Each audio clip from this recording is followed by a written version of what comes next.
What is going on, All-Terrain Nation? Whether it be two-wheel drive, four-wheel drive, it does not matter what you drive because this is your All-Terrain Nation. I'm your host, David Boyd. And tonight, welcome from Facebook. That is right. Danny and Dave's face are now in two multiple places, man. We're two parts of the country, and now we're like two multiple platforms, man. We are ready to talk cars and trucks tonight. Daniel, dude, you've got a grin on your face, and I know why you have a grin on your face, man, because you've been in the desert. You finally got to drop that truck and have some fun, and welcome back, buddy. Thanks, man. Super stoked.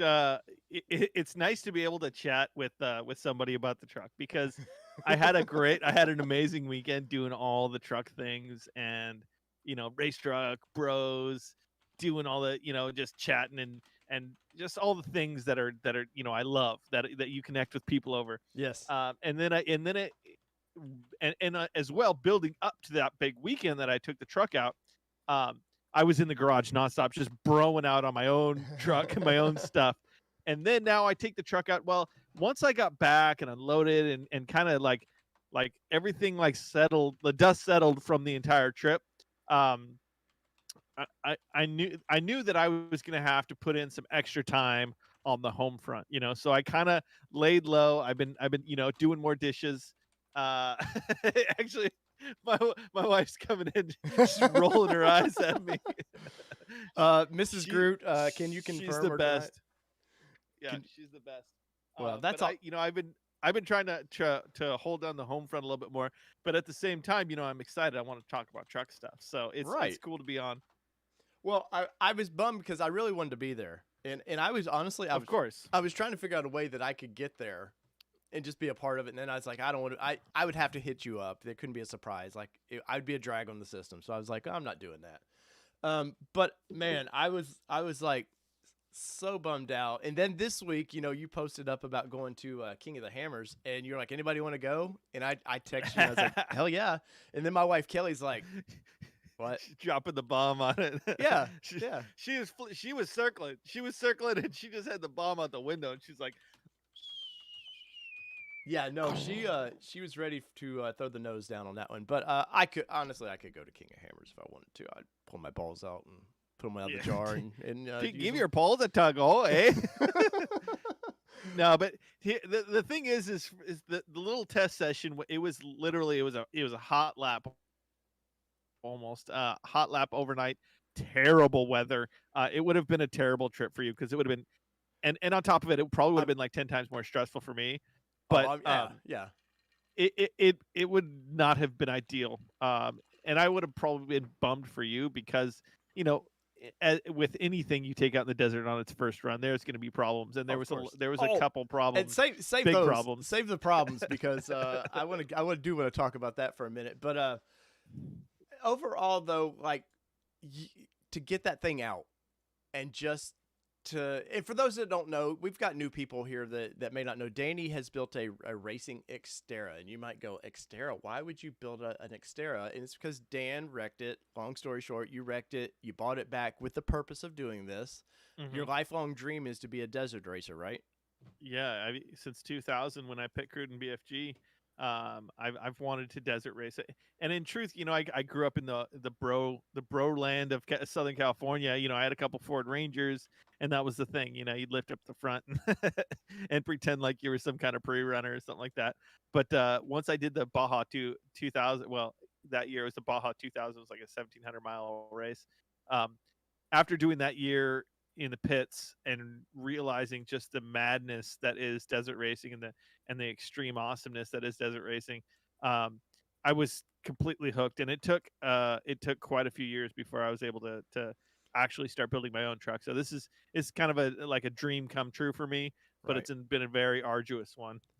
Well, so let me put this up here, and for those that can see, this is Dan's truck out in the desert. You can see it, just a little bunny hop of a jump there, but it's really cool. Your buddies over at Rogue Overland, man, took a bunch of cool pictures of it. Yeah. Now, obviously, this thing, that is not really a jump, but you're like you said, you were shaking out some bugs and just trying to, you got to stress test some things, and you don't stress test some things by jumping off the Empire State Building. You you just kind of get in there and have a little fun. So almost all the pictures that I've posted were after after I realized that the trans kept going into limp mode Mm-hmm. and getting stuck in first gear. I think it's stuck in first gear. It might be geared so low that it was stuck in second. It was still wasn't. I mean, I could barely go over like 20. So all the stuff that's in the air was actually like in first gear. So I was finding anything I could. It was kind of like when you're snowboarding, you're just jibbing off stuff. You kind of Right. like popping up. Right. So I was just finding anything I could drive over and just blasting over it at full speed. So and I had taken a bunch of buddies for a ride because there was a ton of rad people that showed up Oh, that had either you had helped or the group supported or the group fan base were out there, man. oh for sure there was so many rad people out that I was trying to get a bunch of people. Just I was like, you know what, trans is fail safe, it's stuck in a gear, whatever, hop in, let's go bomb this thing. I was smashing through bushes, and I'll be dropping a video shortly. I had to collaborate and get a bunch of videos from a bunch of different Oh people that yeah. were outside the truck and stuff, so I have to throw all that together. But yeah, I'll be dropping that pretty soon. And yeah, it was an amazing weekend, stressful a little bit, depressing and sometimes, and overly excited and overjoyed at sometimes as well. So it was really cool. Well, dude. I've got a picture of you now where you're standing in front of it with your race helmet and stuff, man. And to see that's an authentic grin. That's not a like, okay, That was smile. after a couple. Yeah, that was after a couple jumps, a couple rear fender squishes. Yeah, that's definitely a. I'm super though happy to be in this truck doing this stuff, man. So that was pretty Yeah. cool. Let me see if I can find. There's another. Okay, so there's a nice little jump where you got the back end, you're jumping, and you can see the rear tires and stuff, and that's super cool. But and there's a nice front shot of it. But here's the one, Danny, that I know the people want to know about. So as you can see here, Danny is I haven't seen it yet, but I know what's going on. Danny is missing a tire. And I remember I seen Yeah. this picture pop up on social media, and I text you real quick. I was like, Danny, what is going on? And you told me, you said, well, I knew something was bad when I saw the rear tire going past me. That's exactly it. And the thing is so I went out and I drove it for the first time, right? I drove it. I did like a really short kind of hot lap. We had a little bit of the trans problem thing where halfway in it stopped shifting and threw me down into the low gear. So it wouldn't do anything. So I went back to camp and I was checking all kinds of different things, trans fluid and faults and linkage and all that stuff. So I cleared all the faults and did a battery reset on it. And I go to take it out again and I drive it literally 100 yards from camp, and it's shifting, and I'm like, all right, sweet. And I start going, and all of a sudden I feel it kind of drop down in the rear, and I see in the left rear view mirror just dirt flying everywhere, and I'm like, what the? And I look over in the right rear view mirror, and the tire had actually fallen off, and then it started passing me on the right hand side.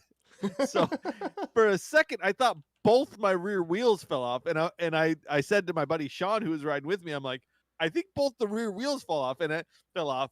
And at the same time I was laughing at the top of my lungs. I was laughing so hard just because to me it was just the funniest shit I've ever seen in my life. But it's just like of course something is going to go like this, but it was the last thing that I thought would go wrong, and I literally thought this was the funniest thing that I'd ever seen. Well, now it's weird. Obviously, lug nuts do shear, and that's the idea that you'd rather them shear than just sit there and break something. But any idea why the lugs just sheared like that? There's a few theories and hypotheses that are out there. One of the prevailing theories is that I didn't torque the lug nuts down on that side. I'm gonna go with that. May be right. All the studs were completely sheared off right at the wheel. And when my buddy Sean came out, that wheel had come off, and I was actually going to replace all those studs with heavy duty ARP studs. Right. And I couldn't. I thought I had them, and I couldn't find them for the life of me. So I actually had pulled one. So there was only 5 studs on that wheel as well. Later we went back and we torqued it. After going out and getting new studs and we put 5. We could only find 5 studs and put 5 studs in. It took a couple hours to run into town and get it back to somewhat working. It was I don't know. It was probably me not Danny tightening forgot tightening to, them up. yeah. I'll take that one. But You the know what I'm problem, saying? the problem is you don't have, think about it. You don't have a pit crew or anything, but there's so much that you had to do to get to this point by yourself. Like, There's a lot of bolts on this thing, and yes, if those are the only things that weren't tight, I'm pretty happy. yes, exactly, man. So I know I seen some people on the socials like kind of giving you crap about it, and I was just like, guys, if this dude did it all himself, this wasn't a everybody's gonna come help out thing. You for the most, I mean, I know you had like Sean, everybody come help you a little bit, but you did, dude. You did more on this thing in the past year than I thought. You were still 4 years away at where your pace you were going. So. Thanks, Dave. No, and I don't mean that bad. I just know you're a busy get it. dude. I get it, and I totally understand because so many things have taken so long. But you know what? I cranked on it, and there's so many things that need to be redone. So many things that will be just fine, but I'd like to redo them. It's just this crazy learning process, and after talking to so many off-road guys, it's like there's always things, from the bottom to the top, from the jankiest race truck or car to the trophy trucks almost, that guys are like, yeah, I kind of want to redo this, after running this, I want to redo this. I could rebuild this whole truck right now with the knowledge that I've got to get to this point. I would say, you know what, let's scrap this idea and let's keep going. Right. But I've come to the conclusion that, it's almost like this game of run what you brung, break it, and then figure it out and make it better. Right. And that's the mindset that you have to have. We always tell race guys or car guys or truck guys that anyways, go learn your vehicle, what you've got, and then improve it from there. You can't improve anything. It's the same for just a stock guy. Yeah, it's the same for a stock guy taking his truck off-road for the first time, right. And you realize that your tires don't have traction for shit and your car bumps all over the place. So you go, okay, maybe I need a little bit better, tire, or I'm bouncing all over rocks. Maybe I should put some skid plates on. It's the same thing across the board. It's just levels of insanity that you're decided, or levels of money and insanity that you want to, rise up to. But right. I will say this, Dave, driving this thing over stuff that you would never drive at that speed in my daily driver or my daily off-roader, that you would never drive this, my truck over a huge bump with a big sagebrush over it, that's like a 12-foot piece of brush. Yeah. And I just bombed this thing over it, and there's like a 4-foot, mound, and you don't even notice it. Like, yeah. I sent this thing over bumps that I would never in a million years try and drive my truck over at that speed. Right. Even if it was 20 miles an hour, and it really could care less. That's what this truck does.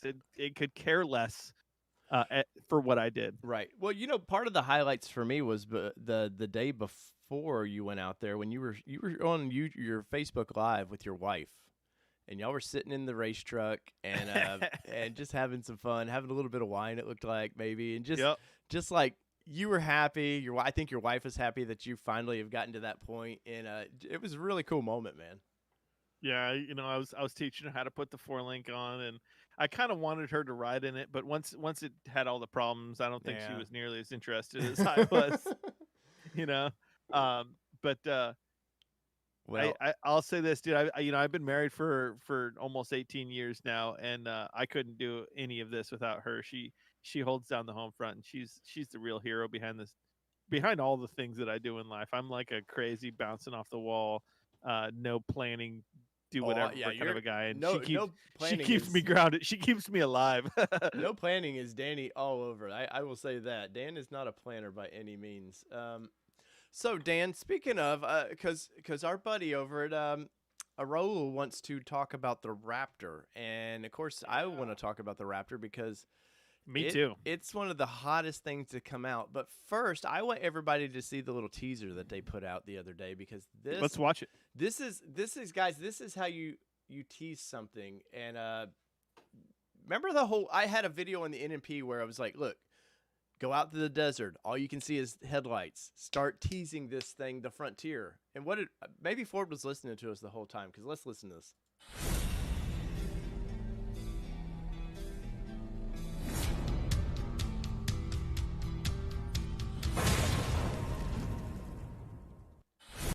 So there is a glimpse of what we're going to see for the Ford Raptor. And once again, if you're on Facebook watching this, show us some love on there. If they do the hearts, whatever they do over on Facebook, be sure to share the link to your favorite car area, please, and just enjoy the show. But Danny, Ford's got a lot of answering to do. So the first Ford Raptor came out, the SVT, and everybody was like, "Oh man, that thing is so bad," and it really had no competition at all. Like it just didn't have competition. And why nobody ever was like, "Hey, I want to jump in on this." I'll never know. But Ford got a little cocky. They like, "Hey, I want to showcase the EcoBoost. I want to, oh look, we can get 450 horsepower of an EcoBoost. We need that in the truck." And I don't care who's drove it, who's reviewed it. You hear that EcoBoost, and it's not a Raptor engine. And then Ram's like, "Hey, guys, we have Hellcat engines, man." They tried to say "hold my beer." Well, yeah, they said "hold my America" is what they said, man. They ain't worried about beers because, dude, they come out with the TRX and just destroyed anything the Raptors numbers wide. Now I think the Raptors probably built a little better to be a complete desert runner versus the TRX. Yeah, it's got a better. I think it's got a better suspension setup personally. But this thing is. But that thing had a lot of power. Yes, like 700 horsepower. Yes, this thing is ready to it's ready to go, and I'm super pumped about this thing because rumors are going like crazy that they're about to put either the Godzilla motor in it or they're going back to the high output V8. Yeah. And they're going to bring it. Ford ain't going to sit around and just let Ram get all the headlines because where GM is in all this, I have no idea because GM's had a chance to do their version of a Raptor. It took Ram forever. And now it's like Ram and Ford are battling to who can do the better off-roader. Who can do a doorless SUV better, and Ford's jump in on that. So then Ram's like, "Okay, we'll do your truck better than you," and this competition is going to be great for us. Oh, I fully agree. I would love to see a V8 in the Raptor again. I think Ram may have pushed Ford into that. If we're taking notes from the Bronco unveil, Bronco was everything everybody wanted for the most part. We'll say everybody was like axle. It needs to. Yeah, but I mean it was everything everybody wanted, but it was like, hey, let's be a smidge different. Yeah, but just a smidge. I could definitely see 2 engine options for this new truck. I could see the EcoBoost, and then I could see the big GT500 monster in this thing. Maybe they have the Raptor, the drool version, the drooling Raptor, the alien Raptor version of it, where it's you have 2 options. But in truth, it's classic. It has the 3 lights right above the grill. Mm-hmm. The light that the big orange. The whole orange light thing is a very throwback. Well, not even throwback. It's a very big desert race thing.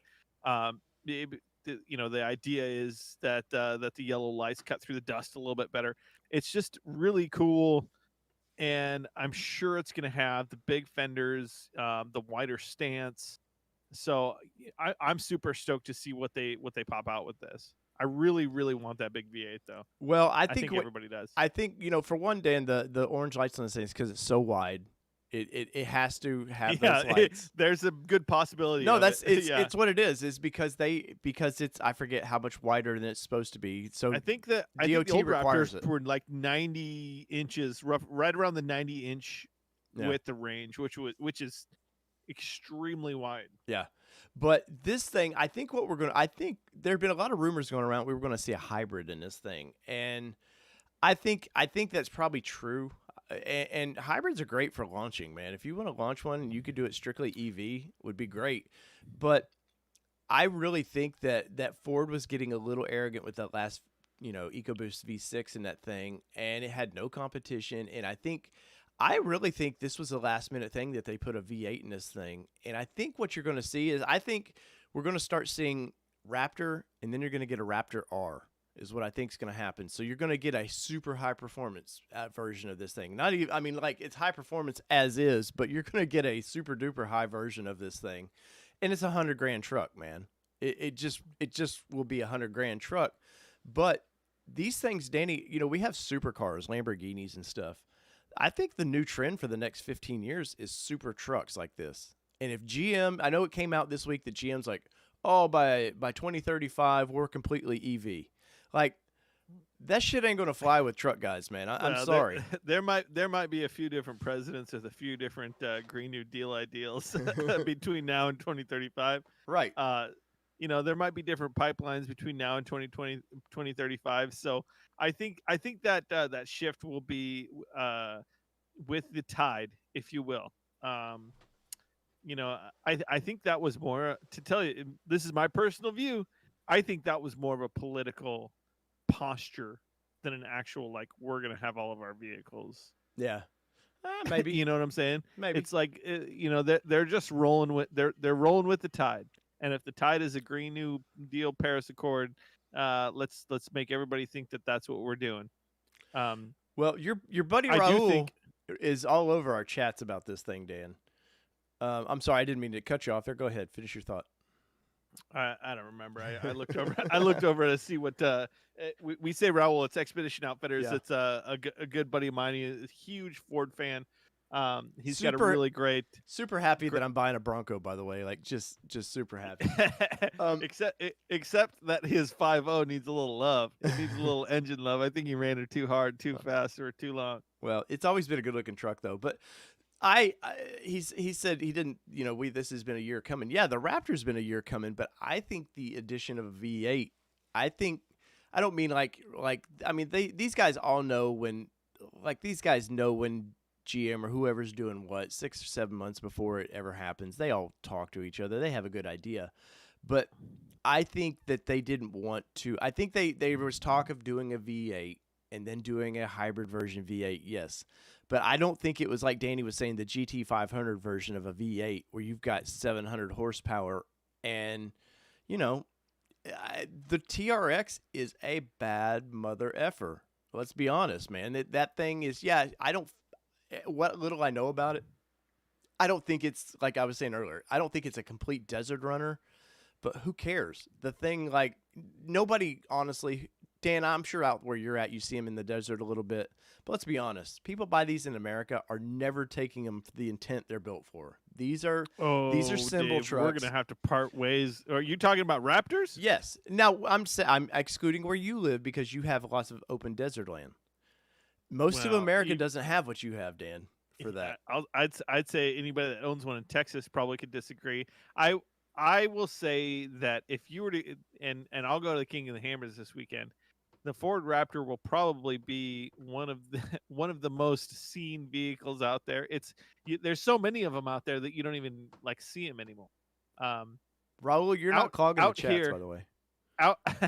Out here, there are tons of them, and on top of that, there's tons of them that go off road. I think it's one of the more, besides a Jeep, one of the more popular vehicles to take off road because of its capability. Maybe a little bit more in a deserty sense. Yeah, because you're not taking. You've been to Windrock here. You're not taking one I of would these never. To win. No. It's a completely different kind of style. So this is my East Coast versus your West Coast thought too. Yeah, it's because you have a lot of open land. Like we don't have that here on the East Coast, and it's definitely more of a Western side truck. Yes, for sure. But us on the East Coast I want a Lamborghini. I want some of these cool cars, and like I can't go take a Lamborghini and go 250 miles an hour down the road. I get arrested. But I can have a truck like this and feel like I can.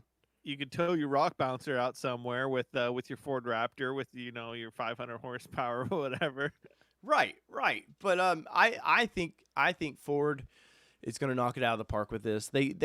Ford seems to, other than Bronco release, I think they just seem to know how to knock things out of the park. And obviously Bronco is just a different style vehicle. It's a style vehicle they haven't produced really since the 60s. Let's be honest. The old full size. Nobody's produced besides Jeep. Nobody's produced a vehicle, that is geared toward adventure and off-roading as extreme as Jeep, because Jeep, with the Rubicon Edition, their front and rear lockers, their your sway bar disconnects, the accoutrements are built into this vehicle for exploration, adventure, off road.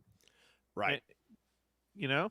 Oh, of course, of course. No, but I think as we kind of wind Raptor down just a little bit, Dan, what does this thing? What do you think it needs to have that you can't really have now? You kind of have an idea what the TRX has. This 710 horsepower, supercharger. Yeah. Where are you at with what it needs? I don't think Ford needs to match any kind of horsepower numbers as the TRX. I think at a certain point you don't need the horsepower that a TRX has for what you're shooting for in a desert monster kind of an off-road big truck scenario. I think the TRX is more of like a super special edition wild card thing, whereas the Ford Raptor is a little bit more of a higher volume type vehicle. So I think they do need to offer a V8. I think they need to put a big, powerful V8 in it. I don't think it needs. I don't think that Ford needs to match a TRX.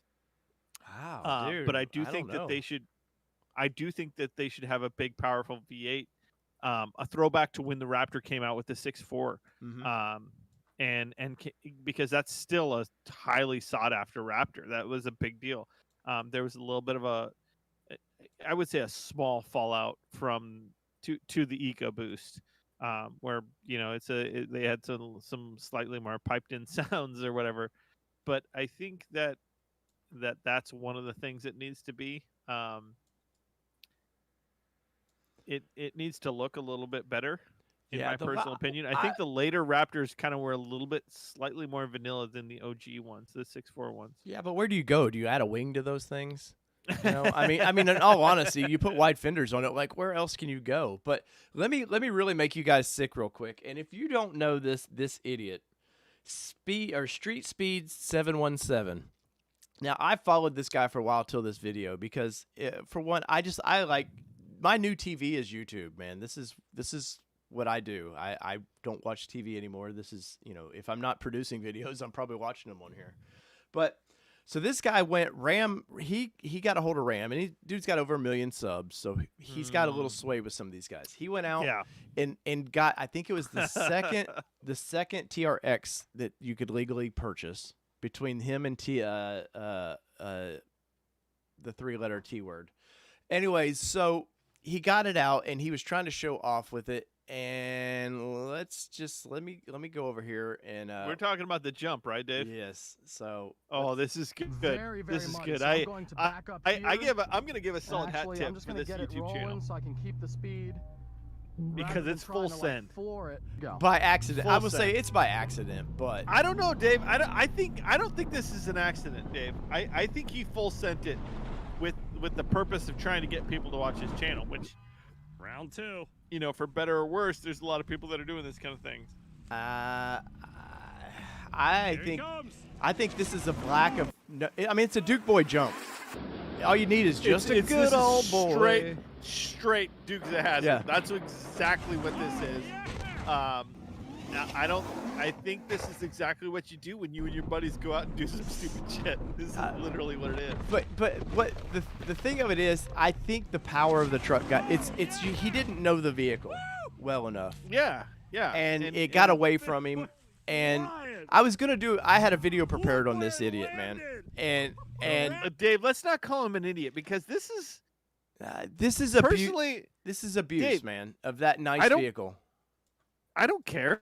They blow they blow cars like this up in Hollywood all day long, and you're gonna be like, oh, that was a sweet movie. Yeah, but some YouTube guy does it. But this is a $100,000 vehicle. What if you made $100,000 on this? Okay, well, probably. I'm sorry. So hear me out. So a $100,000 vehicle that the guy's not a driver either. He buys all these Lamborghinis and stuff. And am I jealous that he gets this kind of money to buy this thing? Not at all, man. The guy's worked his ass off to be able to, as a YouTuber. But you see him here looking like he put his face cam on and all this crap, and then he doesn't realize he tore this thing up as bad as he did, because you see in this video the guy's walking around going, oh no, it's I think it's okay, and these guys are staring at him like, this guy's a freaking idiot, man. Just and I think they're staring more from a, oh my God, bro, you just sent this thing Yeah. so hard. And he's like, yeah, it's good. And they're Yeah, like, whoa, bro. I think about right now is where he's realizing Well- how bad he effed up. Yeah. And Dave, on top of that is, listen, I've been in this guy's Oh, I have. spot. I have too.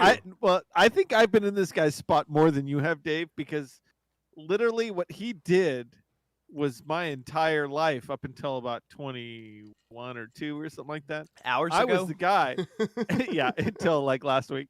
And currently I was the guy where like everybody was like, dude, go send it. And I'm like, are you sure? They're like, yeah, go send it. And then I sent it. And they're like, bro, we didn't mean like that. I was like, you said send it. Well, here's You the know what I'm next. So saying? here's the next stupid thing to this. So after he realized he effed up, they went and I need to find this real quick because this is stupid dangerous what they did.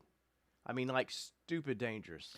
I don't They get why the put tires 1, were in the 2, back of 3, the 4, truck. 5, 6, 7. They put 8 2-inch wheel spacers on each side of this thing because they wanted they wanted to roll 40s on this thing.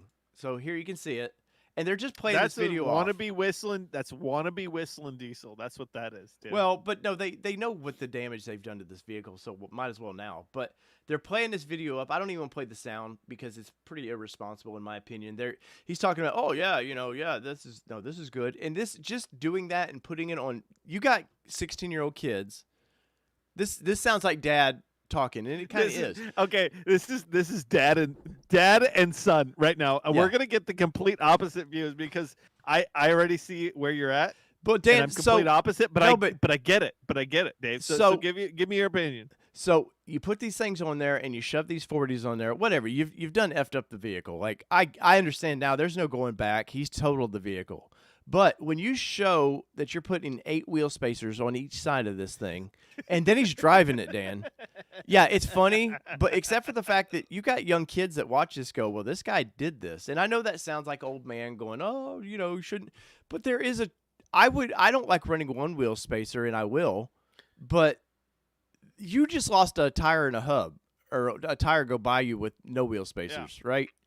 But so we'll show, like, he's acting like he's Cletus the dumb idiot here. And yes, he's got him on there and they're being sarcastic and, oh, I think it's going to be fine. Yeah. And he's ripping the fenders off of this thing already. Okay. So that looks stupid. But yes, now you're deep into you've already tore the vehicle up. Let's go have some stupid fun with it. So I'm there with that part, but let me find the next stupid thing they do, because this, I call it stupid money, Dave. no, it is stupid money, and that's part of the problem. It's Not respond. I mean, because Dan, it's a generation of kids that just think, oh, you just go tear up this stuff. It's okay. And it's stupid. It's stupid money, Dave. Let me you ranted. Let me rant. It's stupid money. Do I think that I would do this if I had stupid money? I don't. I think I would be modding this thing to where it would handle like the power would equal the suspension, because in the Ram truck, in the Hellcat, the T-Rex, the suspension should handle the power. Personally, that's my opinion. well, But yes, from a purely entertainment perspective, because they have an entertainment YouTube channel. Of course, That's of what course, it is. You of cannot course. pretend like it's some kind of how-to or this is what you should do. They are literally doing crazy shit, just like Whistling Diesel. Mhm. If you watch Whistling Diesel, he does the stupidest shit you've ever seen to get clicks and likes and sell shirts. oh, which And is I watch they and I all watch wanna it sell and shirts. I eat it. I eat it up. I eat it up because it's the stupidest shit. I don't want to call it clickbait, but it's the best clickbait because it's not clickbait, because they do this stupid shit. well, And you want to, what does happen when you put 8 wheel spacers on a T-Rex Well- and go hog wild? so I here, don't I have the think video that- playing now, and they're setting the vehicle on fire, Dan. That helps and see how well that does. And we'll come And he's back trying to the look cool shooting about right it, now, like, although I appreciate you guys Cheers. I- It's old man versus young dude. It's the world we live in, Dave. You can't hate. You can either hate it or enjoy it. I just find it ultimately, this is built on, people that built this and designed this, man. This is a passion. They didn't just, that's what I think aggravates me more than anything about this was, you got people. It's the Dodge or Ram went way out of their way to make sure this idiot got one. They didn't go way out of their way so this idiot. They wanted their product showcased. They didn't want their product showcased where this guy's. Once again, I think the tearing it up was an accident. I think the truck's got so much power, it got away from him when he hit the jump. Okay, I'll buy that, and he effed up, yes. And that's not me being the old man, like he shouldn't do it. Because if I had a Raptor or one of these, yeah, I would go do some fun jumps with it. So I'll say he made a mistake. But now he made the mistake, and he knows he can't claim that on insurance. So, yeah, it's like, well, what can we get out of this thing? And he's going to get a shit ton of views out of this thing. There's 500,000 views on this one right here. And I just find it disrespectful, Dan, that a company went out of their way to get this guy a vehicle. They want this vehicle, a cool young YouTuber to have it and to do fun things with it. And 3 videos later, he sets it on fire. So that's where I'm at with it. I'll let you have the final word. I don't disagree with you per se, Dave. I completely and totally understand that viewpoint. I am just on this guy made content because it's clicking content, and if that's his business model, I can't hate on it. Like I said, Hollywood has been doing the same thing that this kid has been doing for how many years? Right. No, they've taken so many nostalgic, amazing cars and turned them into complete rubble over and over and over again. We eat it up. We watch Bullet. We watch all these car chase scenes, and they wreck perfectly good vehicles that could be historically amazing vehicles, and they destroy them. Dan, and we eat it up. They're siding with me, buddy. Well, that's the thing. I think I have the slightly less popular comment or point of view. However, this guy's if you were in his position and you were going to make $200,000 by wrecking $100,000 truck, I think some people would choose $200,000, and then they could go buy another one of them. And they could put it in their garage and laugh their way to the bank for a paid off truck. You know what I'm saying? Yeah, it is what it is. No, you're right. And I'm, like I said, I was going to do a video on this thing, and maybe it would have went viral and been fun, but I don't want to ever sound like I'm jealous of these guys, because all these YouTubers that get the kind of money to do this now, they played the game. And they're winning at the game. So it is a game. And it is a game. You can hate it, love it, or be neither. Yeah. So I'm kind of in between. I hate that he wrecked a TRX. I hate that. It's effing stupid. Yeah. But I get the game, and I respect a touch of the hustle. You know what I'm saying? I have enough respect of the hustle to understand that this guy's trying to bring wow moments to the internet and allow people to, because I watched it and I went, what the F? I'm like, what the F is this guy doing? He just sent a TRX over this little creek bed. I'm like, you're an idiot. But at the same time, I'm like, whoa, bro. Yeah, that took some balls. It takes some balls to do that. Like, that wasn't like a small ball scenario. YouTube Car Spotters Guide says Jeep will not let him be the first to get their hands on the 392 Wrangler. I can probably guarantee that. I believe it. And you know what? I'm sure he burned some bridges. Like, you have. There's things like there's blowback from something like that. They're better. They're better. He's gonna have to deal with that. Not my problem. Yeah. You know what I'm saying? Once again, I know the original thing was an accident. That was no intent of going out there and just destroying that vehicle. He was just trying to get a cool jump picture and all that. I get it, man. Well, he was trying to get views. Yeah, he was trying to get views by sending it, and but he sent the shit out of it. The dude's got 1 million subs, man. I don't think he's worried about. I mean, yeah, we all want to do better. He's got to keep the train rolling. Well, he did that, and so we'll see what comes from that. But part of this too gets into me, and this was unintended, but I want to get into this because this is one last little YouTuber that kind of pisses me off, and see if I can find her. So one of the YouTubers out there, Amelia, what's her name? I can't think of her freaking name. She was not turbo. Yeah, the C8. Here, we'll see. Turbo C8. Also the turbo hybrid. The Prius. Turbo Prius. Yep. Okay. Yeah. What's wrong with her? Okay. Well, Let's hear it. I hold want to on, know. I'm pulling it up. So Present normally, your once again, case. I like this girl. Normally, I like this girl's videos. They're usually pretty fun.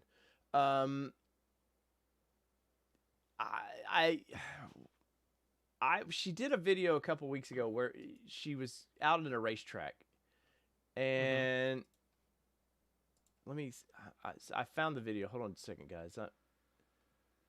Because this is disgusting. This is the new attitude of YouTubers, by the way, too. And I don't ever want to be like this. Let me crank the volume up here, and it's a secret that I've been keeping from you. Your girl bought a 2021 Ford have to watch it on Bronco. the Well, delay, at least I so. made the reservation for one. I'm still in the market to buy a supercar. I will likely still get one. This has nothing to do with one or the other. Any of the Ford execs out there who might happen to be watching this right now, help a girl out to get one of the first allocations. there you go, right there. Any Ford execs out there, help a girl get one of the first allocations. Now, here's what pisses me off about that. For one, I'm buying a Bronco. Hold on a second. Okay, Dave. I'm sorry, Dan. I'm sorry. Ladies and gentlemen, Daniel Groders is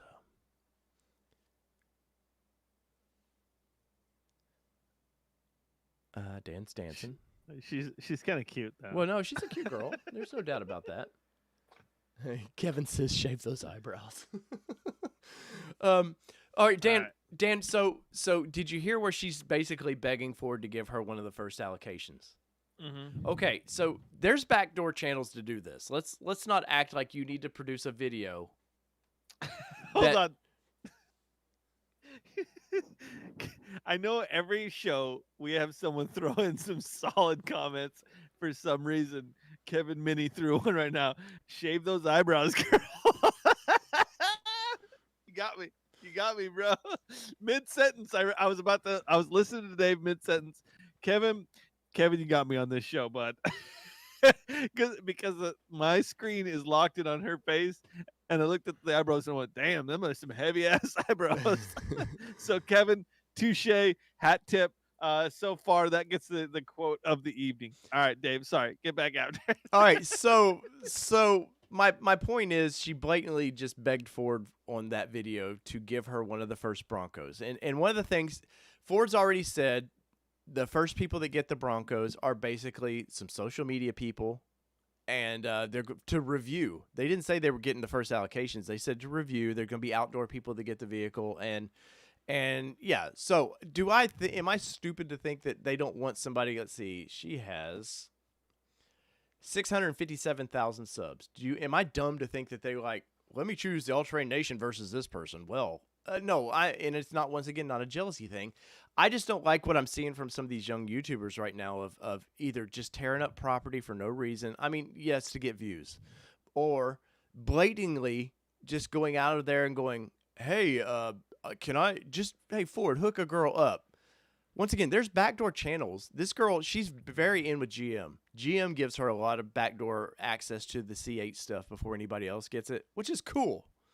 That I like, and I like watching her videos on that. But I see some of these get a few 100,000 subs, and suddenly they get that my shit don't stink kind of thing. Give me what I want, and that just aggravates me. And I didn't mean to bring this up tonight, but after seeing the one guys, it's just kind of like, guys, do your cool thing, man, and the cool things will happen for you. Like, look at me and you. We just talked about Nissans for a long time, and we got a couple cool trips out of it. We've gotten a lot of cool access to things that normal people wouldn't, and we didn't beg for it. No, we fell into it through backdoor channels, really, and which is hugely appreciated. Of course, any manufacturer wants to have me and you come out. More power to them. Yeah, and I'm really cool, guys. So if you want to bring us out, I'm really cool. Dave's pretty cool too. Cheers, sir. Cheers. Just make sure to have a big budget on the old bar and whiskey table. Oh, we destroyed their Nissan's last, because we murder whiskey. Me, you, and whiskey murderers. Me, you, and Jim Bob. We Jim Bob, whiskey, and Jeremy. Yeah. Yeah, Jeremy was there. Yeah, they twice I think shut our tab down and was like, oh, okay, just let I them. mean, it was good. It was High West, so Yeah, you can't really No, be of course, mad. of course. But Dan, do you Anyhow. see the point of that? Like, there was no Yeah, need to do I that. get you. You shouldn't have to. You can backdoor that one. I agree with that one. I'm on board with that one. What the bad part makes me think about it is she probably just got on the reservation train, and so now, dude, she's late 2022. She wants to bump. Yeah, She wants to bump up her priority level, Right. Which, and there's on people. one hand, I kind of get. You Well, know, of course. But again, I don't know if you need to be shouting it out on your. Do you channel. think there's not anybody that I don't go to like to the auto manufacturers? If I knew somebody that could like get my numbers up to in the list with Ford, yeah, I would talk to somebody, but I wouldn't. Yeah. Ronan video thinks about it. me and you are a cute couple. Oh, thanks. I think that's what you guys are, a cute couple. We are. We're Mom we and have dad. we have a solid bromance. We do. We have a. I mean, we've been together for a long time. We have a solid 10 bromance years, Dan? going. Over 10 You, years, Dave, dude. Hey, hey, cheers. let's talk about some. I don't know if anybody can see. We got a little they can't say it. No, special- You can't. commemorative glass that I have one for you here. So next time we're together, Anyway, so Dan, I am on a Gentleman Jack tonight. I'm drinking sake. Of My course wife you are. bought me a big bottle of sake because I'm a little bit of a sake snob. Well, it's appropriate. You know why? Because you are now running the NNP. I am the NNP. I mean, I got the hat for it, so I might as do. well be. But You do. And for those who don't, I talked a little bit about it last time. Guys, this channel here takes up a lot of my time, and I only do maybe 1 or 2 videos a week. This thing takes up a lot of my time because I have a 40-hour job. My intent is this to be my 40-hour job, but till I get there, you know, I got to suffer through. And literally, Dan knows this. I probably put in another 35 hours plus either crunching numbers, social media, finding the next content, like Dave's hard. and Dave's got a semi for YouTube. just a little bit. No, but and so it got to the point for me with running 2 channels was do I so good Nissan content, do I put it over here where I can make money, or do I leave it on Nissan Nation Productions where I'll make something, but it's not going to feed the family by any means. And the fact that I didn't want to see the channel I didn't want to just ignore it.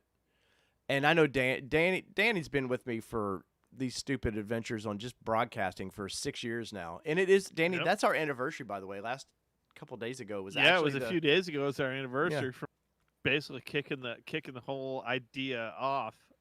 But I mean, in truth, Dave, we're buddies that have been on so many different adventures. Right. we've shared so many different things. Luckily, spit and bodily fluids have not been one of them. But snoring. You heard me definitely snore. rooftop tents, Yeah. very close sleeping environments, and many adventures. Lots of car stuff. and Rape truck cabins. Stuff. We had the Rape rape cabins. No raping actually happened, but rape cabins happened. Yeah. Um, And by rape but cabin, yeah. we mean it was in the deep, darkest part of the woods. it was a weird place. It was in dark woods of Tennessee. no so electricity in that cabin. the possibility of rape was high. Luckily, there was no penetration that happened. But, Maybe a little kissing on the neck. I don't know.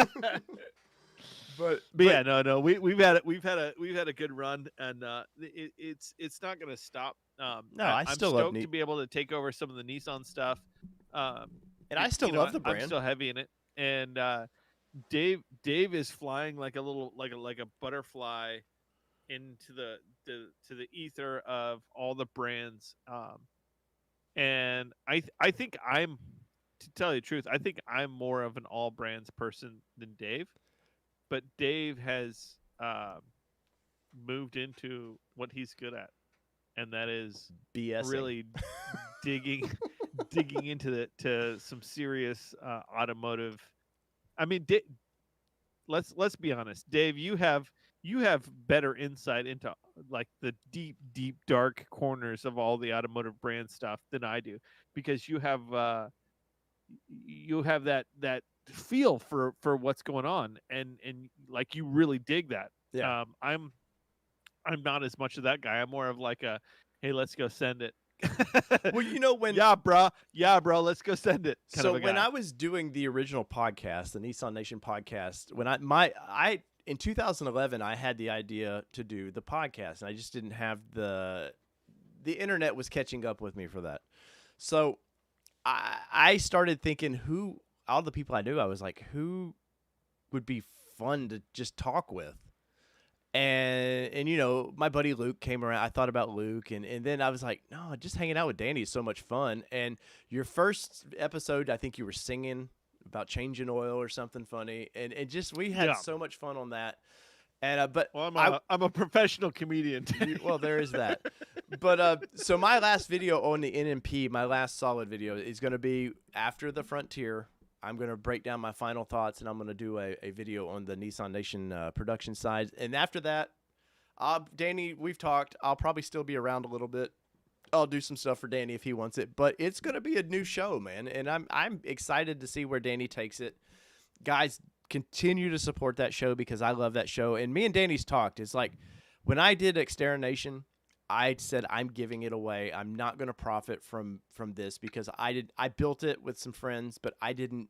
The community always builds these things, and that goes for the NMP. I could sell that channel and make a little bit of money, and I was like, no, because for one, there is a little funding there, so hopefully Danny can continue it and helps the race program. Yeah, for sure. Anything helps with the racetrack. 'Cause right now, maybe it'll buy you some she's studs. a needy bitch. She is an expensive needy bitch. I'll tell you that much.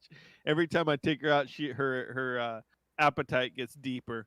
Let me just tell you, Dude, that But, thing, Guns N' Roses, buddy. Appetite for Destruction is what that thing is all about right there.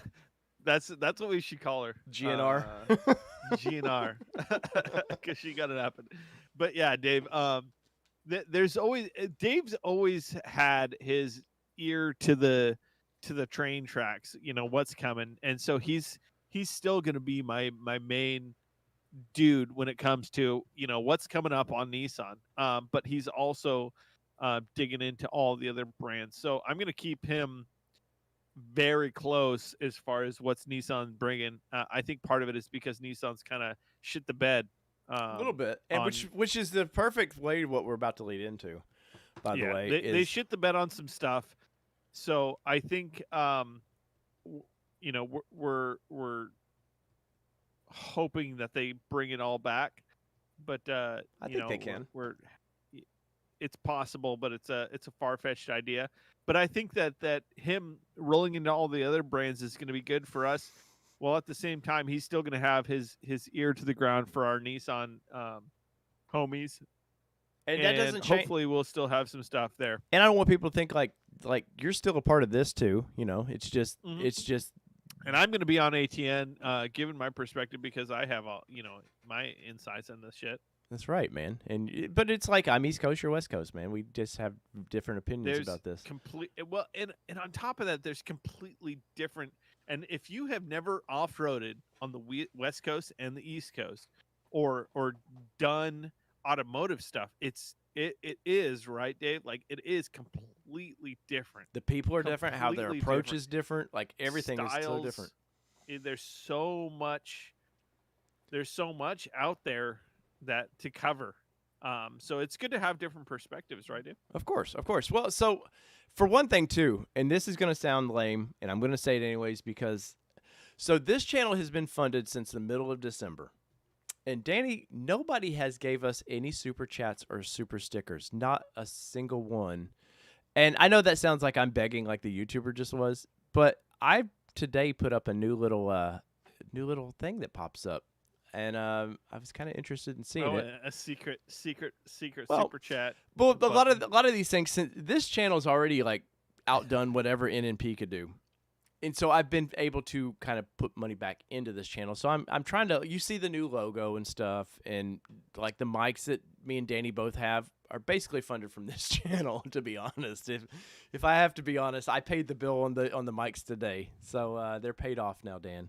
We don't have to worry about Repo Ryan coming in and trying to get our mics, but so this channel, it's already like I spent $150 on this channel today just in some software stuff. So If anybody knows that super chat button tonight, would be especially. You'd be the first, by the way, too. Anyways, so let's see. You don't have the super chat button. There should be a little $sign in the chat bar. Anyways, and that's all I'm gonna say about that. It doesn't matter about that. I just find it funny. Let's see. So we got a few questions. So guys, go ahead and get your questions loaded up for me and Dan. And let's see. There was one I just wanted to get right to. There it is. Dog Breath asked, Dave, what time are you doing the All-Terrain Nation channel next Thursday with the Nissan event? So yes, I will be live streaming the Frontier reveal, and it will be on this channel. And I believe it's at 1 Central. Kevin might know more than I off the top of my head. About 15 minutes before the show, I plan on doing a live stream. We'll watch it together. Hopefully, I'll be happy. I've waited on this truck a long time, and things I've already heard about what they've shot for the presentation, I'm not super happy about, and I'll be honest. If this was on the NNP side, I'd probably be a little more butterflies and rainbows about it. But since my bow down to Nissan anymore is not there, I'll just be honest, man. If it's gonna be, I'm just not. You're happy. reserved. Yes, I'm gonna be reserved. You're about holding it, holding a lot of. You're gonna be jaded, and it's not looking good. Yeah, if something surprises you, I think you'll be happy, but I think your expectations are low. Well, and I will say this for the community, Dan. You know how much you're on all these forums and stuff with the trucks. Oh yeah. These guys, it's not just like a year or so that they've been hyped up going, okay, the next one's coming. Guys, this thing is 16 years old. And it's funny. It is. So they're not going to be a 2021 third gen. And that's all due to COVID. They've pushed it back. It's 6 months behind now, which is fine. I will buy into that and go cool. But the problem is, man, in 2016, we thought we were getting the Navara version, man. There was so much pressure for the Nissan then to bring something out. It was already 11 years old or 10 years old then. It's 16 years old now, man. If Nissan does not hit a home run, this truck will, because you're going right the day after Raptor. Guess what? The next day everybody's talking about after Raptor's shown. It ain't Frontier. These guys know the schedule of when Ford was going to do this. Yeah. That's not news. And they should have picked maybe another week. Like, let's push it back one more week. You've already you said in your own video you were going to do it in January. That you were going to launch the Pathfinder in Frontier in January. So you've already effed that up. Now they're going after. There better be that Nismo that I've showed the pictures of. That's all I can say is they better have some kind of something in their pocket. They gotta go. They have to come out hard. They have to come out swinging. You cannot join a fight with a small armed boy from, or a 12-year-old boy with scrawny arms, or a Hollywood actress that nobody cares about. The Frontier has to beat whatever is coming out with the Ranger in the next year or two. Yep. It has to beat the upgraded Canyon. It has to beat the upgraded Chevy version. It can't be what's right now. It has to be a year in advance. It has to be. Yeah, exactly. That's exactly what I was kind of getting to. They have to be pushing the boundaries. I go back to the Ford Bronco. They came out swinging hard for Jeep. Yep. They came out and they said, "We're taking the Jeep market." And that's what they said. And that's an expensive venture that Ford did with that. Oh yeah, they spent a lot of money on development. Guaranteed, they spent a shit ton of money on developing the Bronco. Yep. Probably more money than they for sure had. You know what I'm saying? This was the Bronco was probably a smidge of a gamble. Mm-hmm. Nissan needs to gamble a little bit more, in my opinion. Well, Toyota needs to. They need to kind of up their game a smidge. Once I think the Frontier will come out decently. I don't think they're going to come out as hard as they should. Toyota needs to answer back. Personally, I think Toyota, um, their most recent Tacoma was lackluster. That with their power and their engine, The car engine? there was a little yeah yeah there was a little bit of pushback on them. But I don't think Toyota can hold the market where they're at. So Frontier is going to come out with their big horsepower motor. They're going to dominate against Toyota, I think, a little bit.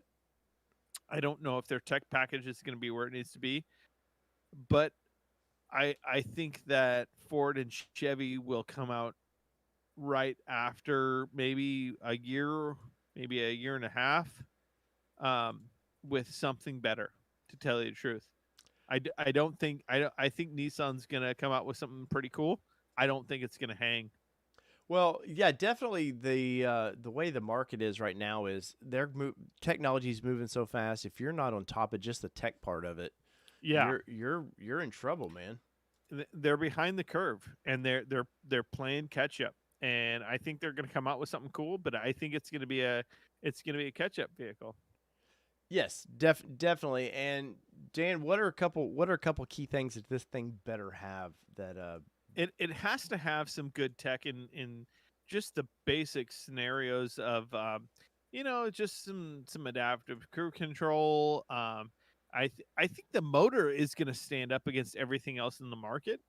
I don't think the MPG is going to be hanging in there with what Ford's going to offer with all their turbocharged stuff. I think suspension's going to be lacking a little bit. What At the same time, I think Ford's suspension isn't great. I think if you were to get a Ranger, you definitely want something. You definitely want to upgrade the suspension immediately when you get a Ranger. I don't know if Ford's going to switch that up a little bit in the future. Maybe they took some notes. Maybe they didn't. I think Chevy to me is kind of a wild card. I don't know what they're doing. They don't know what they're kind of all doing. over. Yeah, I don't know if they know what they're doing. They keep pumping stuff out. Some stuff's good, some stuff's bad. I've never been a big Chevy guy. I think Ford beat Chevy most of the time on what their stuff is. The ZR2 is a solid truck. It's got some cool stuff. It's got some good aftermarket stuff. I just think that Nissan just doesn't update quick enough in order to be competitive. You know what I'm saying? Yes, They I come out agree. with amazing stuff. They just don't update quick enough to be competitive with the Ford Chevy scenario. And then Toyota's just been strong across the board because of what they are. And I think they've sat on the laurels a little bit. I think they need to step it up a little bit more as well. Well, I mean, obviously, here's the thing: the Ranger just sold 100,000 this past year.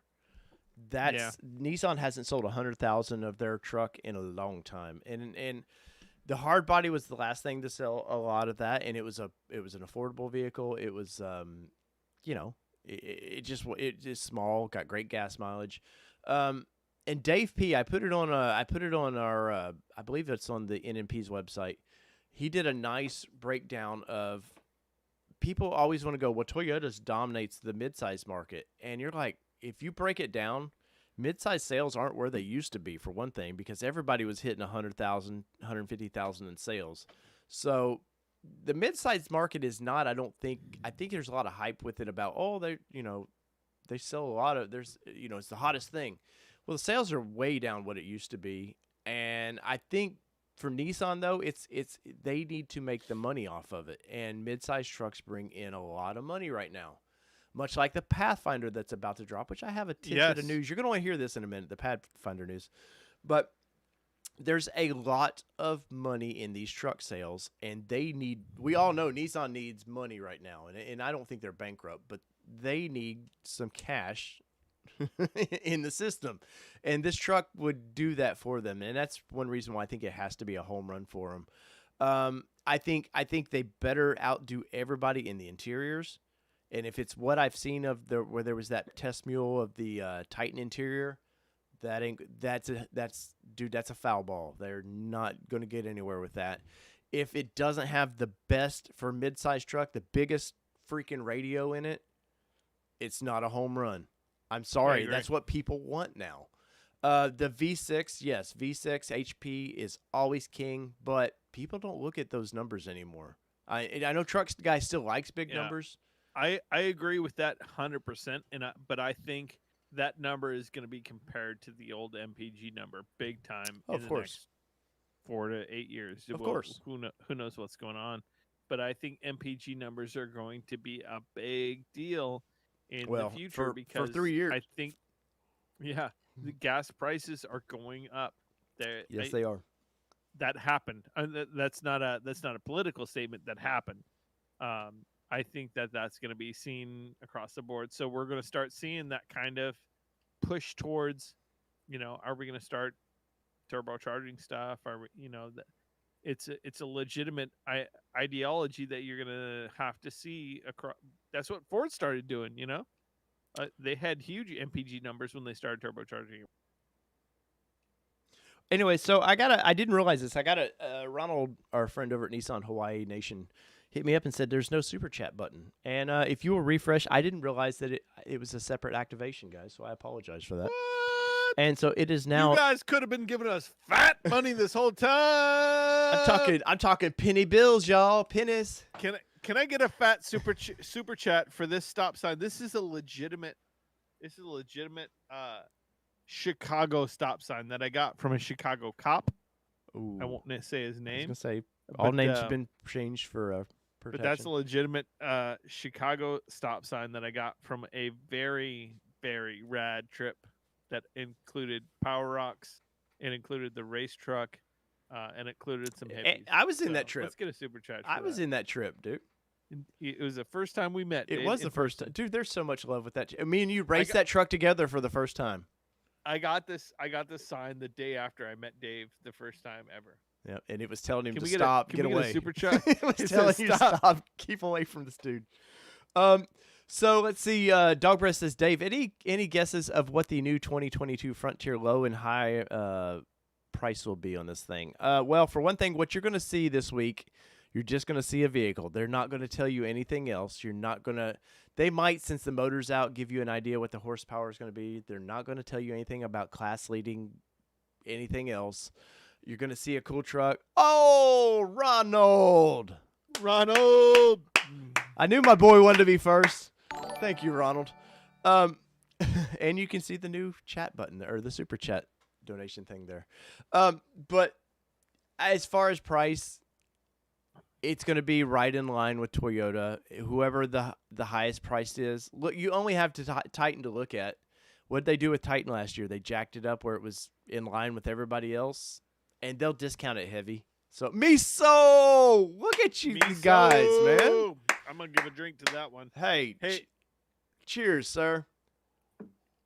Also, Dave, my guess is that they're going to try and keep it under 40. So it's going to be like $39,999. Well, so Dan, okay, so right now that's like 28. Like a premium. 28 will get you the Yeah, I'm talking about like Pro 4X, I know. like they're like Supreme package.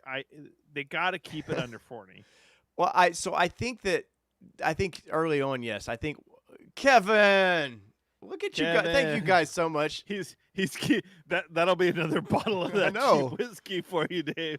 I'm going down to Jack Daniels tomorrow. Kevin, Kevin and me are going to do some. We're going to do dinner. Kevin, Kevin, I'm glad you're alive and you didn't die from COVID. And I apologize that I didn't realize for a long time.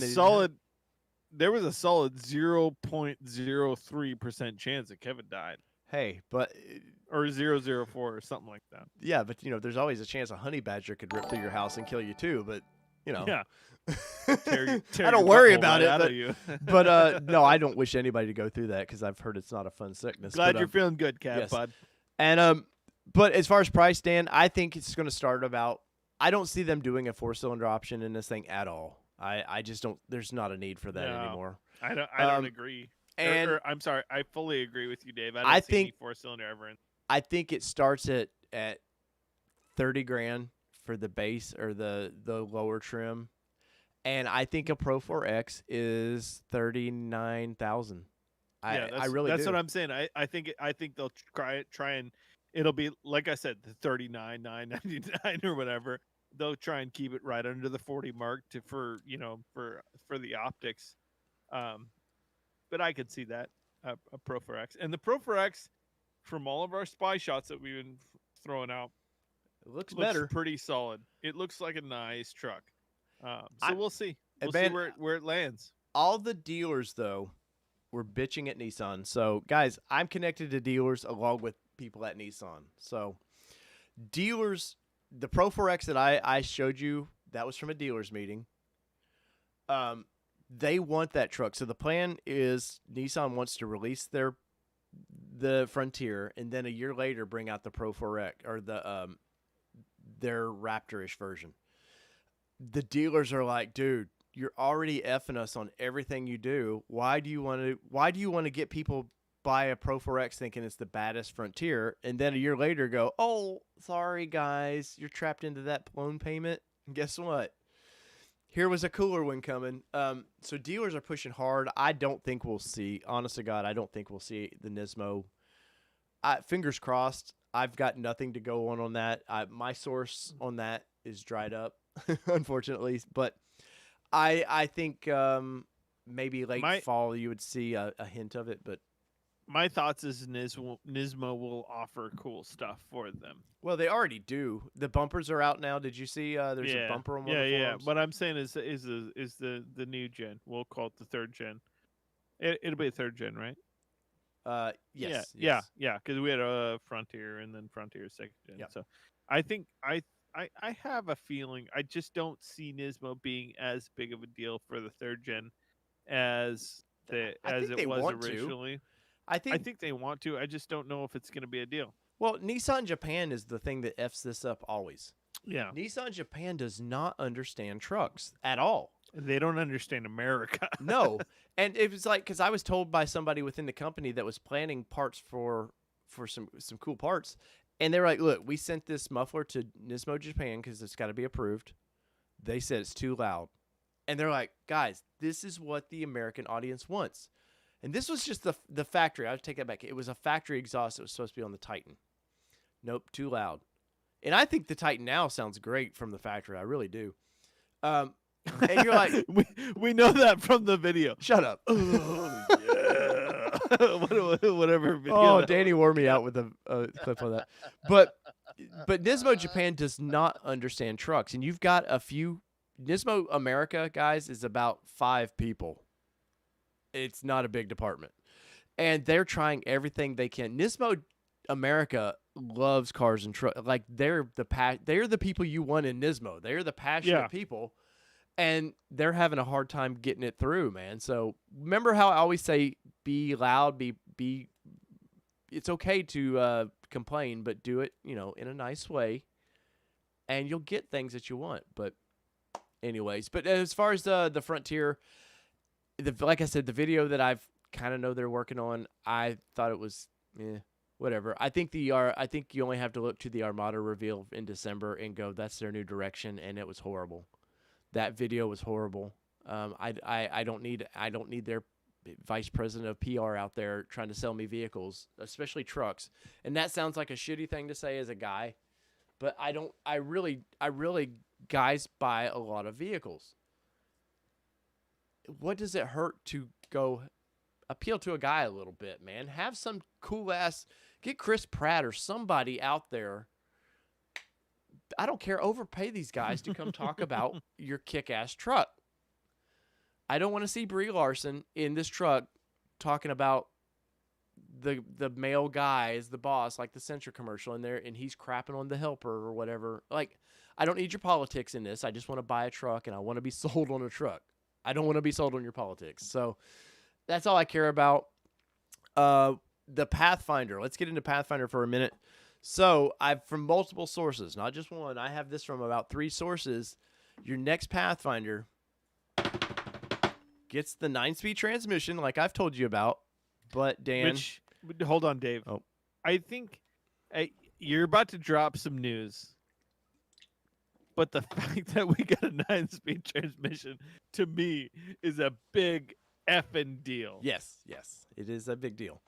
That's the key. That's the key takeaway from this talk. Because I was stressed with my source. I was like, is it the 7 or the 9? Because the 7 really in that vehicle almost makes sense. That's a lot of speeds for it. But I was told it's the 9-speed transmission, and get ready for that thunderous horsepower. Oh, let's do this, guys. In the comments right now, what motor do you think they're putting in this thing? And we'll play along with this, and we'll do the Jeopardy. Doom, ding, ding, ding, ding, ding, ding, ding, ding, ding, ding, ding, doo, doo, Is that a doo, thing? doo. So what? Let's see what they come up with. Come on, guys. I know you can type. There's been going all night. So, oh wait. See, B Warren says, already good. 20K for a 4-liter. I bought a V6. Oh, and speaking of, where is our Smitty's garage? 5'6". That's a good question.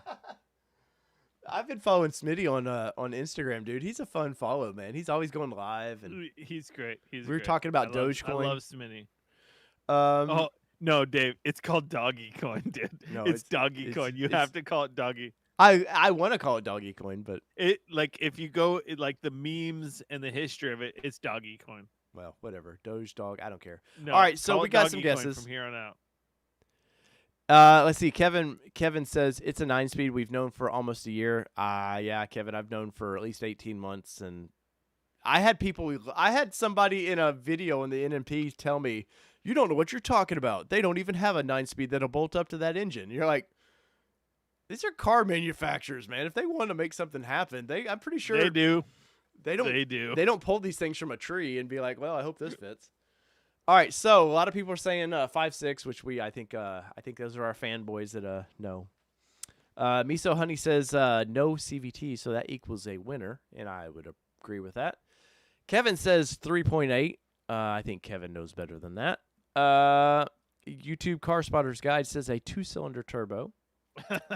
Variable compression turbo 4. Yep. B Warren, I'm with you, bro. I wish if they had a sick. My Turbo man 4. loves variable compression engines. So Me and B Warren, we got the feels. one of Danny's first breakdowns. I was wish about they had that. like a sick ass VC turbo 4 that was super A gnarly. VC Turbo but 6 would be cool. It's not there yet. Anyways, guys, so it is a 3.5 liter, the same 3.5 liter that's been in the thing for the past 10 years. You'll get to see that engine again, but it's not a bad engine. I'm not going to complain about that. But I would have, Nissan's kind of cheap. So they tend to just only want to use one or two things, and they're not really using a 3.5 in anything else. So they must have plans with it for Infinity. It's the only thing I can think about, or they're bumping it up for Infinity or some. There's some new tech to that engine. A Cummins diesel. that would be great. Kevin trying to throw us off. And speaking of Kevin Meany down there, who is a sales. I forget your title, Kevin, but you go through dealerships and tell them about all the cool and latest things. Danny, we're gonna have Kevin on the show soon. Yeah, I'd love to chat with Kevin. He seems like a he's cool in your cat. area, by the way, Dan. He's in the LA area. Oh, for real? Yeah. Oh, Kevin, dude, let's go grab a beer, bud. I didn't know he was down in the SoCals, bruh. Bro, Kevin, bro. oh. My to the boy. moon! Doggy Corn! To the moon! To the moon! But Rocket anyways, ship, baby. you're gonna see this new Pathfinder. You're gonna be blown away about it. It is one hell of a looking vehicle. Danny, I know you I'm for the hoping family. I'm have hoping been kind of. I'm hoping the wife strays from the Kia. I don't want a Kia in my life again. It's old looking now, Dan. It's old looking. I want another Pathfinder. I want the Pathfinder to win so bad. So I'm really hoping the Pathfinder comes out shooting fire. Well, I think it's going to. And the only thing with the 9-speed is I know the Frontiers had a little awkward shifting with it. Obviously, it's been out for a short time, so it's hard to Nissan to improve that a little bit. But anyways, let's see. It's Minay. Kevin Minay. Kevin Minay. Hey, Kevin. I'm literally like 45 minutes from you. So, Kev, let's hang sometime, bud. Yep. Danny's in Moore Park, which I used to think was Moon Park for some reason. I seriously did. Hey, if you spell it backwards, it's called Crap Room. Yeah. Well, Chris says, does it have a frame? No, Chris. It is still built on, I believe it's called the D platform. You don't know that. So yeah, I do know that. He probably does know that. I do know that. But anyways, no, it will still be a unibody vehicle. But I really do think like they're going to bump up the tow numbers have to be up a little bit on this thing, and maybe you'll actually see it in. I gotta pee. Yeah, you're fine. Maybe you'll actually see this thing in. Let's see. Let me go get Danny out there for a minute. But maybe you'll see this thing in the ads again, pulling a trailer. Because they did that early on in the Pathfinders, this generation Pathfinder with the CVT, and they were blowing CVTs out like crazy because they were overheating. And let's see, yeah, Kevin knows secret things. Horace is down in Mississippi. Well, Horace, you are down in Mississippi where they build the kick-ass Nissan trucks. Let's see. B. Warren says biggest visual problem. Front wheel drive is horrible. Offset wheels. They're going to borrow them from the Altima. Yes, I believe you two car spotters. It will be staying front wheel drive. I will till we know. We don't know. Remember. But let's see. Nismorg says, Kevin, I just picked up a 2021 Titan Pro 4X. Why is the headlight dial not illuminated when you start the vehicle? Can't see a damn thing in the dark. It's the only gripe so far. Nisborg, let me ask you this. When you put it in drive, does it cover up the defroster? That was my biggest complaint of that truck, man. Was when I would put the shifter in drive, I couldn't see half of the AC controls and stuff because the shifter was right perfectly in the way of it. It was something weird. Let's see.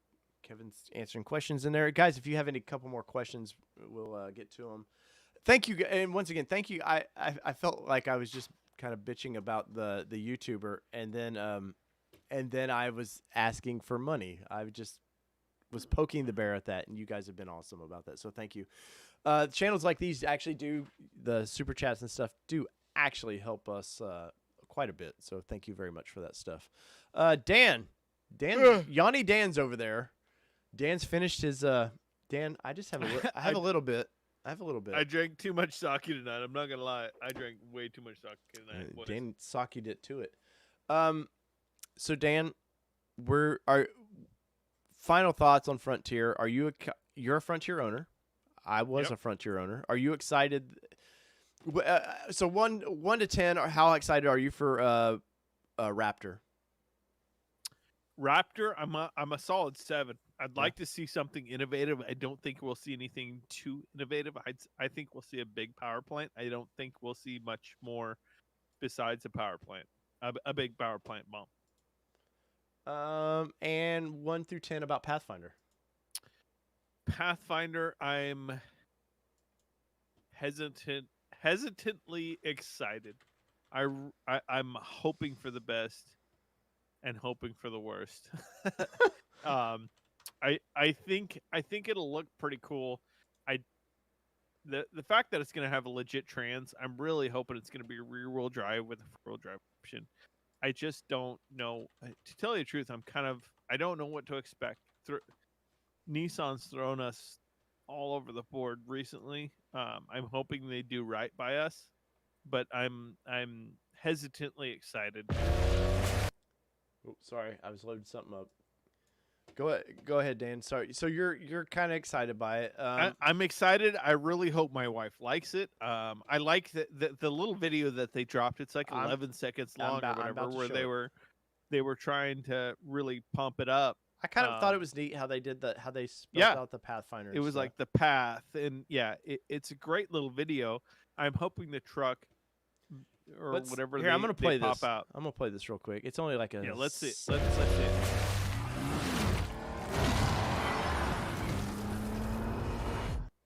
I like that it sounds like a truck. Let me play that one more time because I don't think this is really the thing. It sounds amazing. Oh, wait. I'm gonna get a little sneaky here. I'm gonna pause. Oh, get out of the way. I tried to pause it so many times. You won't get anything, Dave. Don't bother. Yep. Well, you can see the kind of running lights here in the video. They've got a lot riding Be- on both vehicles, man. They really do. B warns us, you better like it, Gert. It's going to be a race truck built in 15 years. That's You're getting great, second. man. You're getting second place for that, B Warren. There was a good one earlier, but that's a solid second place. B Warren always coming in with the zingers.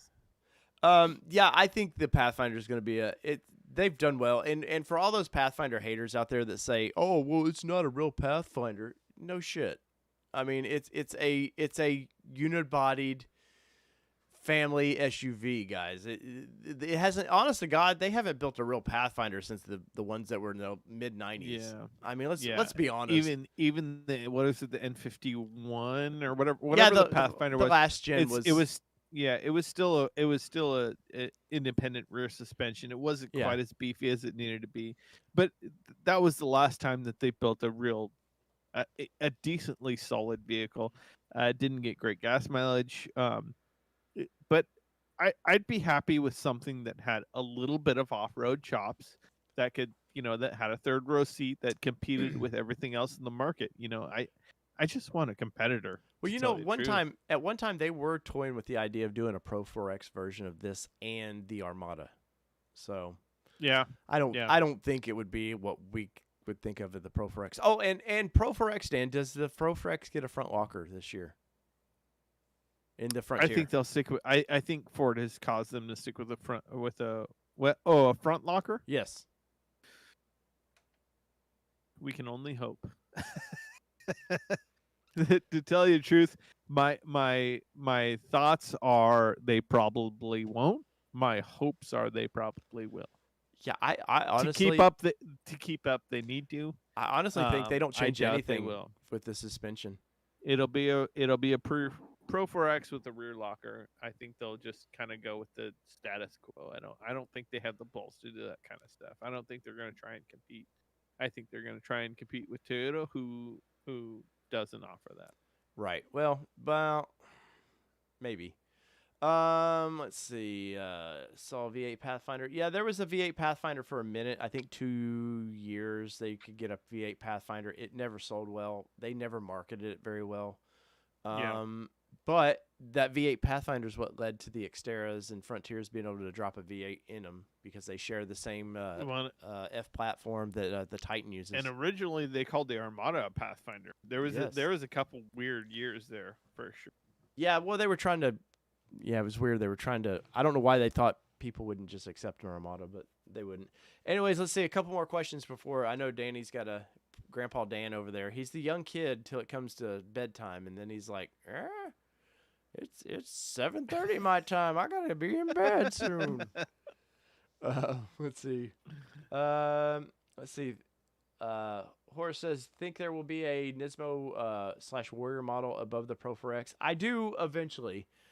If Nissan's they're Japanese, man. It's a conservative company, and I think if this people really react to this, I think they go all the way with it, and next year you get one. My fingers are crossed, guys. I swear to you, I want to see them drop a Pro 4X in this coming video, or a Nismo Warrior-ish thing. But I don't know, man. Things I know that's going on in that company right now. There's no leadership in that company right now. So not that's standing out. Well, I mean, to defend what leadership there is right now, they've been cranking out new platforms in the last 6 to 8 months. Yeah. So whatever leadership is there has said, let's get this shit going. Pretty much. So on one hand, I respect that. We'll see how it goes. We'll see how it goes from ideology of get this shit out there. Let's bust out some new platforms to the execution of all those platforms and refreshing the brand. I would agree with that. Let's see. A couple more guys. Let's see. Chris says, can't be any worse than a Subaru Accent. Only 16 cup holders. I don't know, man. Nissan loves their cup holders. My Titan probably had, let's see, 1, 2, 4, 5, 6. I don't know. My Titan had probably a dozen or more for something that really comfortably held 5 people. I don't know how much drinking people need to do, but I guess when you're dehydrated, you need a lot of it. Let's see. Oh, Xterra. I wanted to end on Xterra. So it came out this past week that my buddy over at Auto News reported that that Nissan, the dealers are pressuring them to bring an Xterra out. And I know this is a lot of Nissan talk tonight, guys. But I'd reported on this probably a year and a half ago that the dealers were putting pressure on them to do something, and they just didn't do it then. And they have a platform ready to go, the Terra that's in Asia right now. Mm-hmm. I said this in a video I dropped this week. Me and Danny was with me on this when we talked to a Nissan rep that said, I did time in the Terra in the Middle East, and she said, yeah, it just the quality wasn't for the American market. It'll never be an American market vehicle, right? But I disagree with that because I think that the Xterra needs to be a cheap vehicle that they can sell a lot of. Well, there's 2 sides to that story, Dave. I think one, it needs to be a little bit more cost effective, right? But at the same time, it needs to have the accoutrement of a vehicle that can sell in the U.S. I think obviously the 3.8 and the 9. I think what they're doing with the Pathfinder, I think if they were to bring out a Pathfinder with a different, an engine that's not on the Frontier and a 9-speed transmission, I think that would leave an opening for the Xterra to come out with a torquey motor, the 3.8 that you see in the Frontier. That's a little bit more, we'll call it sport activity or sport utility vehicle, SUV style. Mm-hmm. It needs to come out swinging in that space, whatever you call it, whatever the millennials are calling it these days. It needs to come out powerful, but it needs to come out fuel efficient. I think fuel efficiency is going to be a big deal for the next 4 years.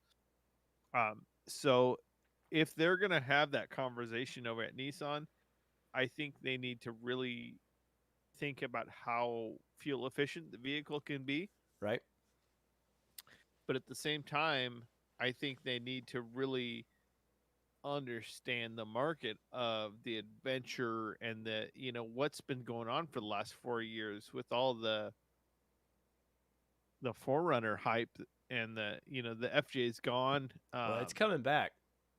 But the FJ's gone, so they need to capitalize on that little bit of market. And the Pathfinder hasn't filled the market. Maybe it'll fill the market a little bit. Maybe they can touch both sides of the market with an Xterra and the Pathfinder. They don't have a vehicle that's perfect for the market, but they have a little bit of one side and they have a little bit of the other. And maybe they fill both sides of the market. Right. Later, Miso. I don't know. Well, and like Kevin was saying, it wouldn't pass safety standards and stuff here. I do understand that, and yes, there's especially glass. Like our glass is some of the, I don't know. It's a tough thing to get past here, but it would be a low cost way to develop something that, and don't give me what the new Xterra they're calling in the Middle East. I want the Terra because I think it looks a little more rugged, and I think if it's going to be an Xterra thing, it needs to be slightly rugged. You can't have something that's sort of. Agree. You can't have what the last Pathfinder was. If they come out with an Xterra, it has to be rugged. It has to be more on the rugged side. If they're going to come out with a Pathfinder that's slightly more on the soccer mom side, mm-hmm. they have to come out with. If they were to come out with an Xterra, it has to be more on the Bronco 4Runner, whatever side. It has to be. They cannot play in the rogue sport bullshit area. Yeah, but they're never going to do removable roofs and doors. I just don't ever see that. No. I don't think they have to go that extreme. I think they have to get just close to what they came out with before. Do you think that for a brand like Nissan or one of these other kind of brands that are limping along, do you think if they were to offer like a Sasquatch style package and just go all in, that just for some kind of attention, like they can, any of these manufacturers can do a ZR2 package, any of them can, That's not exciting anymore. Once Ford dropped 35s on something, it made the Rubicon's 33s look tiny. And once again, the 33s the Duratrax are putting on the ZR2 made them. I actually think they're 32s. Well, but it makes do those you look think- tiny. Do you think that Ford has gone so extreme and Jeep has gone so extreme into the off-road world that maybe the 4Runner and Xterra can just compete in their own kind of in-betweener market? Mm-hmm. They're not extreme off-roaders. Maybe people want to take them on a little dirt road, but they don't need some extreme Bronco and Jeep situation. I Maybe agree. Jeep just lands in that in the in between. Maybe you what know? you're saying is maybe there's just so many of those sales that Jeep and maybe Bronco has those soaked up. And If I was gonna pitch some stuff, I would pitch in the in between where it's we're competing against 4Runner. We're not competing quite so much against Jeep and Bronco where they're in the extreme off road space. well, We're competing in the capable SUV space. well, and you look at Nissan could beat. I've said it before, and I'll say it again. They could beat the 4Runner to the punch. We're going to get a new 4Runner by next year, I believe. They could beat it pretty quickly to the punch. I think it's late next year. No, but I'm just saying they have something Yeah. they can pluck, and they love plucking things from different markets. Because, like Kevin was saying, it wouldn't pass crash tests here, but guess what? The kicks wouldn't either, and they made that work in the United States. So, I don't know. I as an Xterra owner, I'm always excited by the thoughts of it. But one last thing, and we will end the show. Dan, if they were to bring the Xterra back and it did not have stadium seating, would it be an Xterra Stadium seating with the roof hump? Uh, Because the purists that I see on these forums, I don't get I don't mad. think it needs stadium seating to be an Xterra. Not the bump roof. I've never been overly needing of the bump roof. I think it needs basic qualities to be an Xterra. They could do that in a much more subtle way. Maybe it's a quarter of an inch. I'm looking at my Xterra right now. Maybe it's a quarter to a half inch of bump. You know why that is, don't you? Well, I think it's because they have the rear axle so close. I think Well, no, they it have was- to have a little bit of headroom in the rear seats. So I they think there's had a couple of reasons. They had $40 million to develop the Xterra, and this was part of the article that I read. And they had to use the Frontier frame, and so a truck Okay. frame has the bump up in the back for the bed. And since they had to use that frame, they had to figure out a way to get rear seats to work. Yeah. So that's why they did that. Yeah, well, yeah, the rear seats are a bump up. I mean, like I said, I'm staring at my truck right now, and I can completely see that. They basically chopped the frame off a lot shorter than where the Frontier is. It's just it's a Frontier. You're correct in that. It's a shorter frame, and so the frame bumps up right where the passenger seat, and so you have to create the headroom. So. Well, I completely understand that, and maybe they build it off the new Frontier frame. Well, it Is would the definitely new be that, Frontier yeah. frame very simpler, or simpler. Is it simple as maybe they build it off of the new Pathfinder? Well, so somebody was asking about that. Do they just build something that would be like a Bronco Sport or Cherokee Trailhawk? I could see that. I would be more prone to understanding how Nissan would take a Pathfinder build and converting into a very extreme Pathfinder and calling it an Xterra. Yeah. Than taking it. I could see that happening. I don't know if I would be as excited about it, but I could see how they would go that route, just because you see all the Discoveries and the Range Rover and that kind of mentality, independent rear suspension stuff. I don't know if I would be as happy, but I think I could see that happening from Nissan, and I would be kind of okay with it. And the final thought on this is, I all the people I see fussing in the Facebook groups and stuff about Xterra, they're all about fourth owners of that vehicle.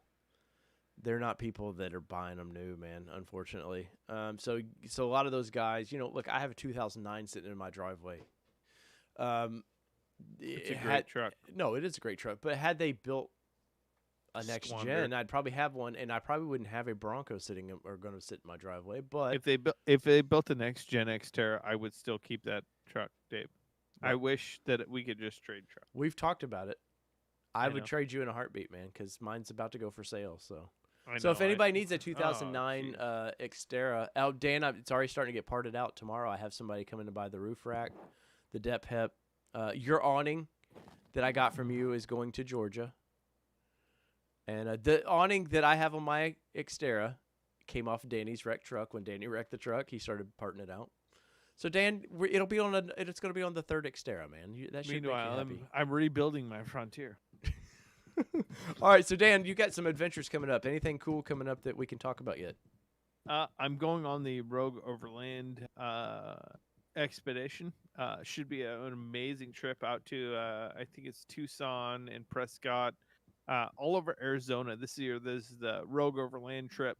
Rogue Overland has a super rad YouTube channel. If you haven't checked them out, they have some really great stuff.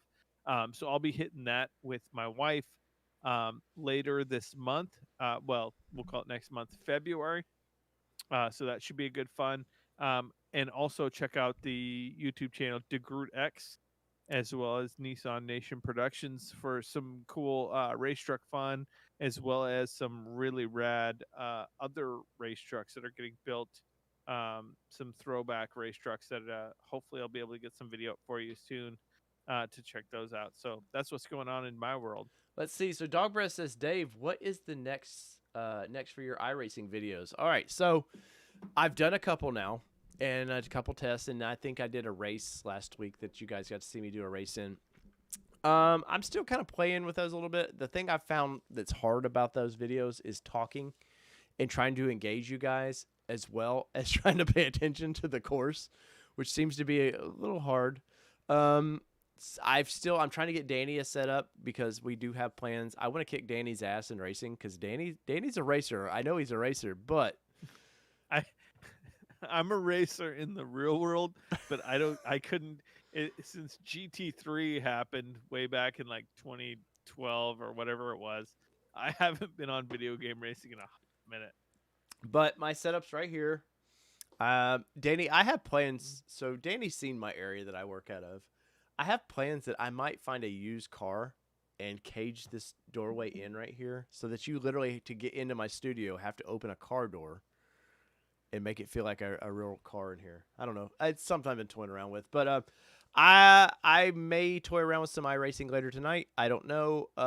Definitely, I'm going to come up with a schedule for that Dog Breath, though, because I know new viewers, it's kind of probably odd. You're like, oh, cool, a new car show. And then suddenly you see this guy playing video games, basically. It's probably a little odd. So I think I will end up coming up probably with a Saturday night or Sunday night schedule for that. And I'll let you guys know. And everybody on Facebook as well, if you're still watching, welcome to the All-Terrain Nation. If you're finding this somehow through Facebook, come visit our YouTube channel, All-Terrain Nation, and smash that subscribe button. Guys, you know what the likes do. Remember, hit the like button. And I only say this if you like what me and Danny do and what we're about. Smash the like button. That alerts everybody that may like Raptor Talk we talked tonight or Nissan Talk. It's just a beacon for new people to find us. So show us some loves. Other than that, I think we've done a show, Dan. It's been one of our longer shows, man. And that's it, my brother. I know you are ready to probably go sleep because you drank all that sake. I drink a lot of sake. I know. We could tell you were getting a little lower in your seat and a little slower with the words. I'm starting to cruise. Pull that mic down. So B Ward says, does Bronco and the Cherokee Sport does are iRacing for the have Excite Bike? I loved that game when I was a kid, by the way. Oh, Um, that's all you, Dave. I had a touch of Excite Bike, but I feel like Excite Bike was all Dave. No, dude, that was my generation right there, man. That Yeah, Pitfall. that was legit. I had a Pitfall, touch dude. of your gen. You But don't touch my gen at full all, you. sir. You stop You- touching you my gen. Full Excite Bike. I had a touch of Excite Bike. Well, so yeah, I'll get the schedule up and I'll post that on our stories here so you guys can see that. All Terrain Nation Media on Instagram, All Terrain Nation here on Facebook. Go like us. Once again, stay with the NMP guys. I'm not really going anywhere. It's just Danny's he's the captain of that ship now. And so from all things two-wheel drive, four-wheel drive, it does not matter what you drive because this is your All Terrain Nation. Danny, you know the drill. What are we? Oh, Peace, everybody. Love y'all. We'll see y'all next week. everyone. Oh, streaming See you this guys. week. We're streaming, Yes. and I'll have news about the Raptor